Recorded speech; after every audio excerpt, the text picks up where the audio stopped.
This was my own book and it's completely legal, I think.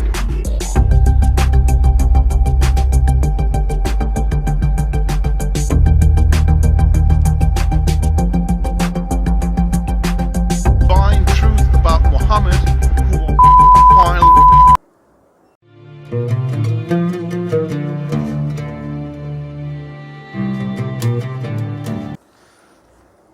Assalamualaikum warahmatullahi wabarakatuh. Jumpa lagi dengan saya Sukma Hadi Al-Mandari. Ikhwafillah yang insya Allah dimuliakan oleh Allah Subhanahu wa Ta'ala. Saya ucapkan terima kasih banyak kepada seluruh subscriber. Dan untuk sahabat dakwah yang baru bergabung, jangan lupa tekan tombol like, share, dan subscribe. Baik ikhwafillah, kita akan melanjutkan konten dakwah kita. Pada kali ini ya, kita akan membahas konten dakwah di mana viral ya seorang pria di Swedia membakar Al-Quran. Membakar Al-Quran. La haula wala quwata illa billah. Ternyata setelah diselidiki orang ini membakar Al-Quran bukan hanya kali ini saja. Ternyata sudah 2 kali dia membaca Al-Quran ya. Bahkan dia mengakui sendiri, saya membakar Al-Quran dan dia menyebut bahwa Indonesia dan Turki adalah orang-orang bodoh. Ini la haula wala quwata illa billah. Kayak gini kurang ngopi ya. Ya ngapain sih, apa tujuannya baca Al-Qur'an, membakar Al-Qur'an? Al-Qur'an itu suci ya. Mau dibakar pun 100 Al-Qur'an itu Al-Qur'an gak bakal hilang. Di dunia ini ribuan, ratusan ribu, bahkan jutaan orang sudah menghafal Al-Qur'an. Masya Allah, la haula wala quwata illa billah. Tapi kita sebagai orang muslim harus membela Al-Qur'an. Jangan biarkan Al-Quran itu diinjak-injak, dibakar dan sebagainya. Ini sebuah penghinaan. Baik, kita simak videonya ya, di mana pria ini membakar Al-Quran. Detik-detik dia membakar Al-Quran. Baik, kita sama-sama ya, nanti kita akan komentari ya. Baik.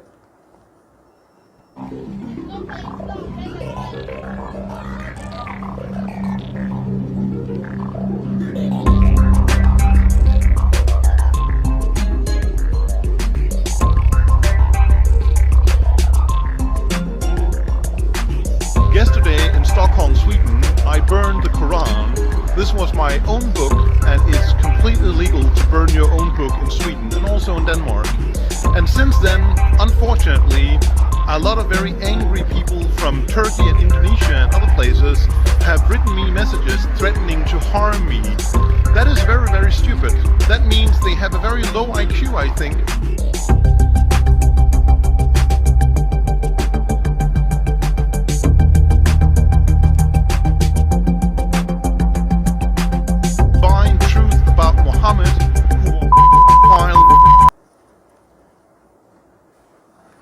Ikhwafillah, itu tadi sebuah video ya, kita saksikan bersama-sama di mana seorang pria laki-laki ya.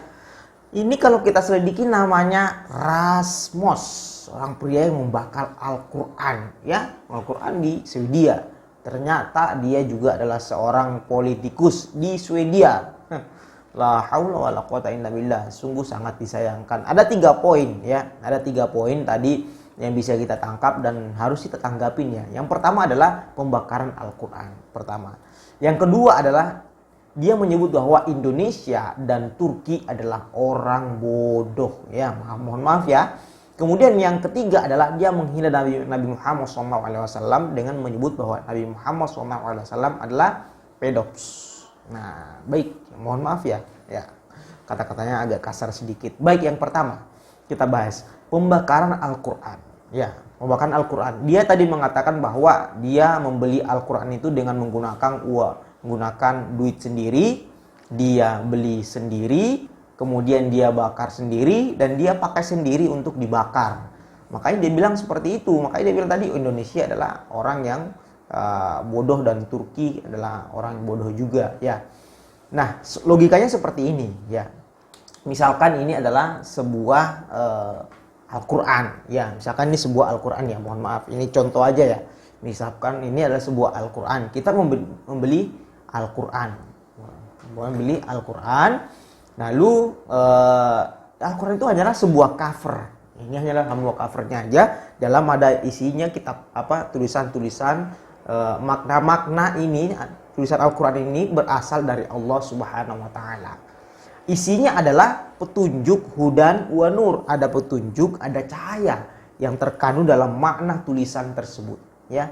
Adalah sebuah karya Allah Subhanahu wa Ta'ala yang diturunkan kepada Nabi Muhammad SAW, diperuntukkan untuk umat Islam.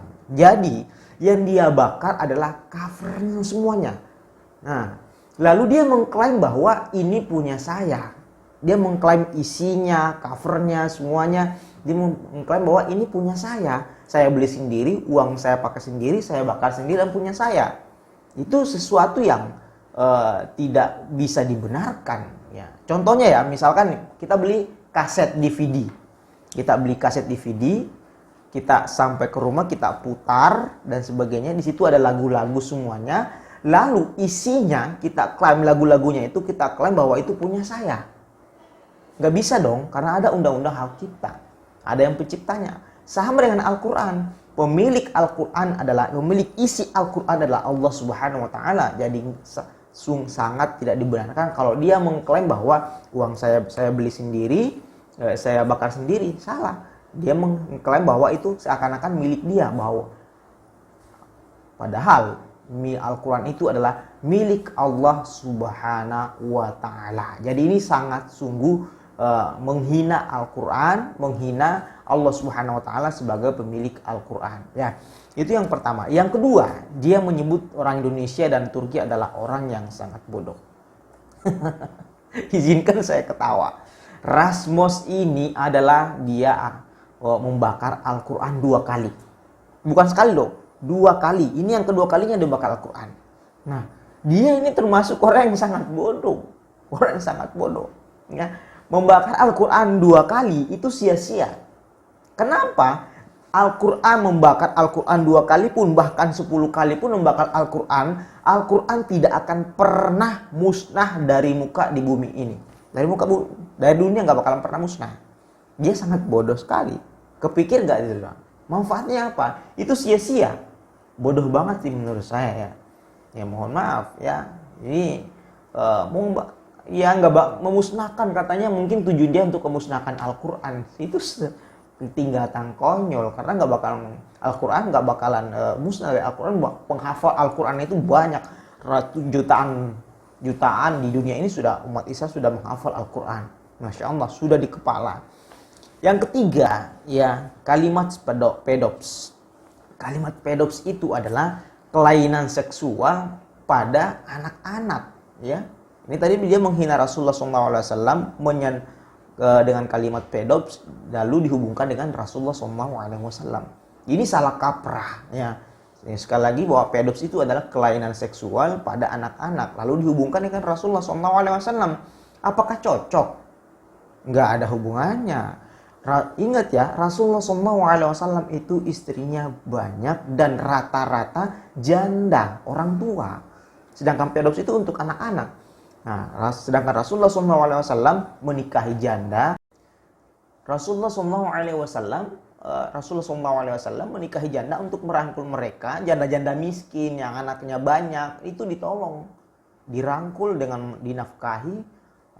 Mereka dinafkahi, Masya Allah. Daripada hidup terlantar, nggak ada yang memberikan nafkah sehari-hari, segi materi dan sebagainya, anaknya nggak ada membiayai, Rasulullah ya ambil untuk supaya nggak ada fitnah. Masya Allah, mereka dinikahi dan Rasulullah bertanggung jawab. Dan hanya satu yang muda, istri Rasulullah SAW rata-rata janda, hanya satu yang muda, ya, itu pun bukan anak-anak. Jadi kalimat pedops ini sangat tidak relevan dicocokkan dengan, dihubungkan dengan Rasulullah SAW. Saya heran dengan Rasmus ini. Kok orang kayak gini ya bisa jadi politisi ya? La haula wala quwata illa billah. Jadi sungguh saya tidak mengerti. Andaikan orang ini di Indonesia, ini sudah pasti sudah didemo, bahkan nyawanya terancam ya kalau misalkan di Indonesia dan di Arab Saudi. Kita ini sedikit ada video demo di Turki, di mana ini protes respon terhadap pembakaran Al-Quran di Turki. Ini demo ini terjadi di Turki, respon terhadap pembakaran Al-Quran yang dilakukan oleh Rasmus di Swedia. Baik. Sakin sakin yavaş. Abi rafa çevirmeyin abi. Tamam. Bize doğru çevirsin.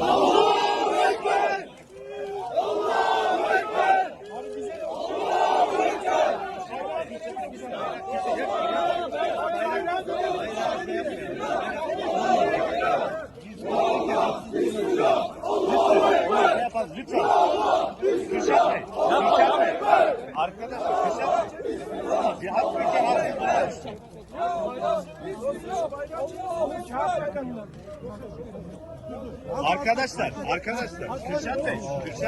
Kürşat Bey,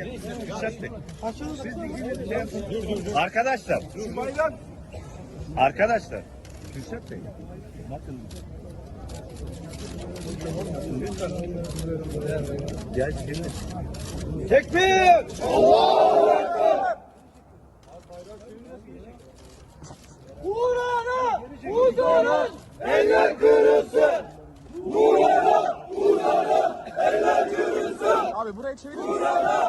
Ya, seperti itu ya. Tadi ini sebuah unjuk rasa yang dilakukan oleh orang-orang muslim, saudara kita muslim di Turki, dan ini dilakukan di depan KBRI atau konsulat Swedia, di depan Swedia, kantor Swedianya di Turki.